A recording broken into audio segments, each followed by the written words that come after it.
Strawberry pala gusto nyo, ah. Kung wala lang akong kanta eh, kasama ako dyan eh. Kaso, may practice pa eh. Tapos medyo inaano-ano pa ako. Sinasama pa.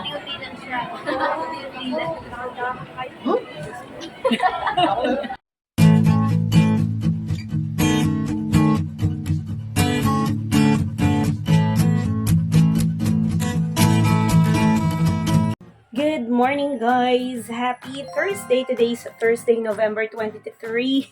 November 23 na tayo. Time check, 9 o'clock ng umaga. Katapos lang namin mag-almusal kina Mother Dear.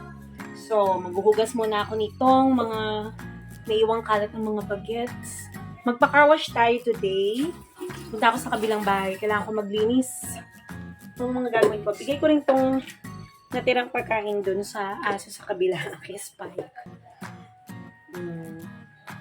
Sayang naman kasi. Pwede naman siguro to, no? Ano kung hindi may delikadong chicken bones. Mga aso. Durugin natin.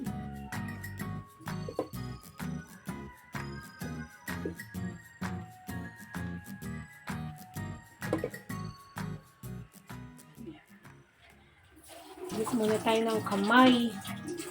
Ano bang breakfast nyo ngayong umaga? Kami, pinaksil ni Mother yung chicken kagabi. Mang-insaw. Nag-celebrate yung kapatid ko. Hindi ko na pala na-vlog yun. Celebrate yung kapatid ko sa rehearsal namin sa Cubao. Nag-ensayo ang choir. Meron kaming concert sa December 2. So, meron tayong dalawang importanteng event sa December 2 and December 8. So, magiging busy tayo. Okay. So, bigay ko muna ito, guys. Babalikan ko kayo mamaya, ha? And kailangan nating pumunta sa kabilang bahay para magpakain ng mga doggy doon. Magwalis-walis sa paligid. And sa gabi, meron akong prayer meeting today. Balikan ko kayo mamaya. The next day. Good morning, guys. Happy Friday. Today's Friday, November, 24. Meron nga pala akong rehearsal mamaya. Magluluto tayo ng ating almusal. Tulog pa ang ating mga bagets. Kuha ko lang yung itin. Mag-skinless longganisa tayo ngayong umaga. Essential na sa itsura natin. May lakad ako today. Meron akong rehearsal sa Las Piñas. Ayan. Babalikan ko kayo mamaya, guys. Magluto lang.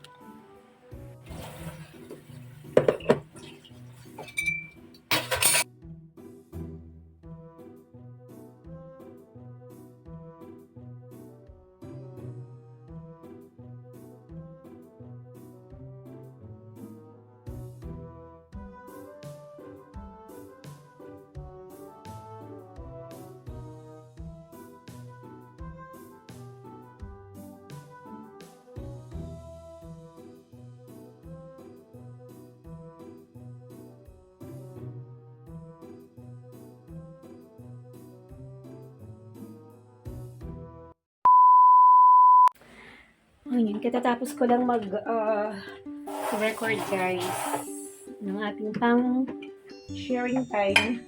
Kain muna ako. Si Kuya umalis, umuwi sa kabilang bahay. Si Bunso, kakain na. So, ako na lang kakain. Katatapos ko lang kasi mag-record. Ano bang gagawin natin yun? Hindi ko na natapos yung vlog natin. Kain muna ako.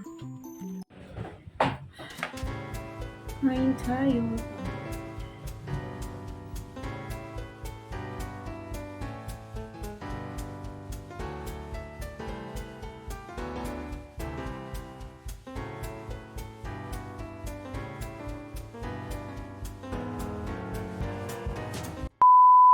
Done practicing!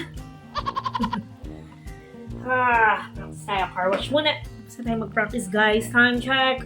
9, magta-10 o'clock na. 9:44. So, pa-car wash muna tayo. Denali style. Mag-treat si sister. Yung kanyang birthday.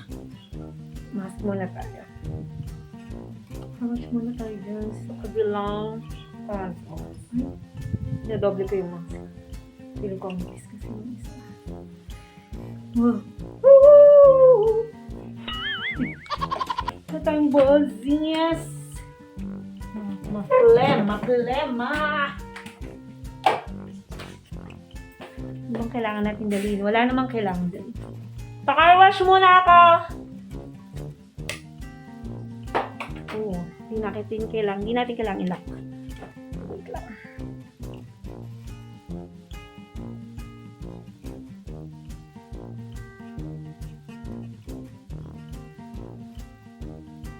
One eternity later.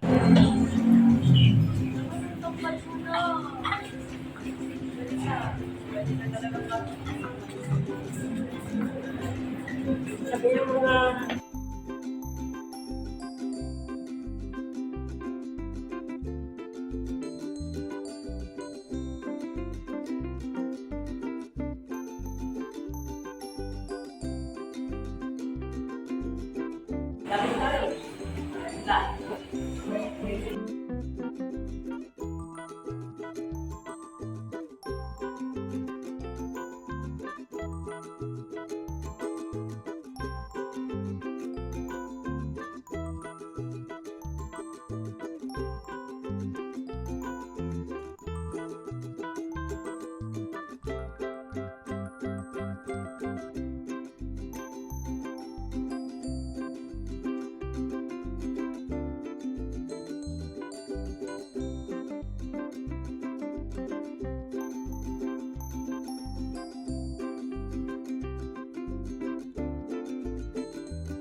Eh, sinong nakita nyo?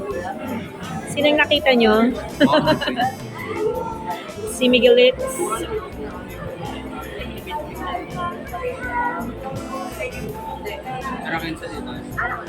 Dito ka lang, Miguel.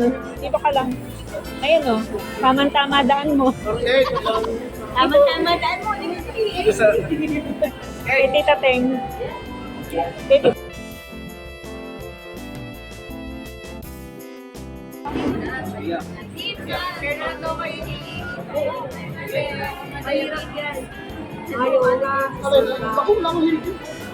Strawberry pala gusto nyo, ah.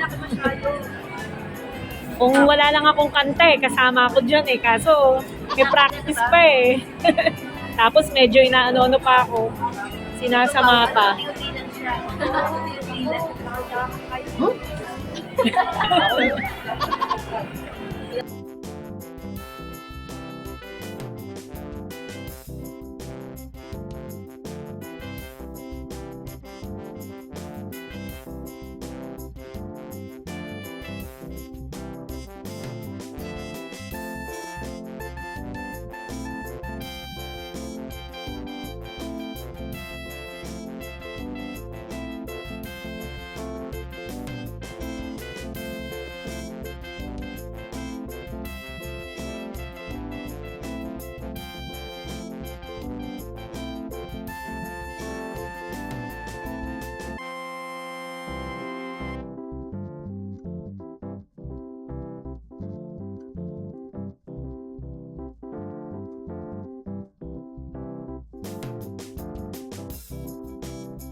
Tapos na naman ang ating isang araw na vlog. But I know guys, late vlog na naman ito. Pero again, happy-birthday tayo kay Sister Miguelicha sa isang restaurant sa isang mall malapit dito, yung SM Mall. So, malapit lang kami doon.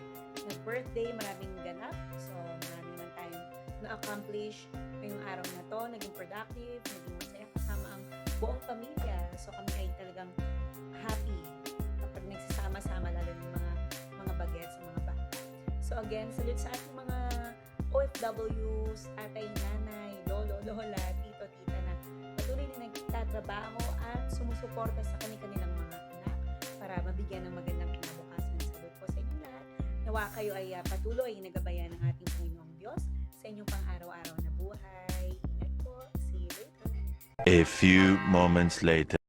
Hello guys, good evening, and we're back to the Singing Mom SM Slash. Going night tonight guys, another beautiful verse from Psalm 84:4-5. How happy are those who can live in your house, always singing your praises.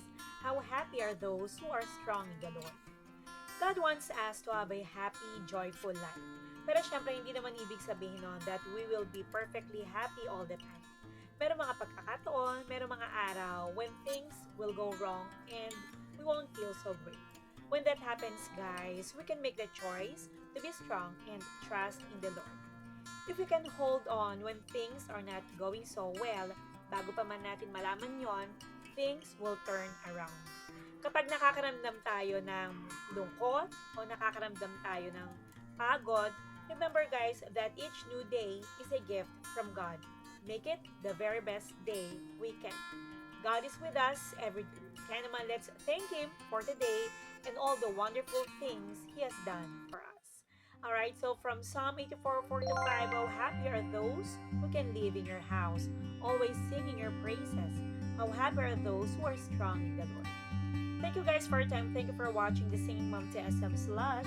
Boy, and I see you again tomorrow for another day of vlogging.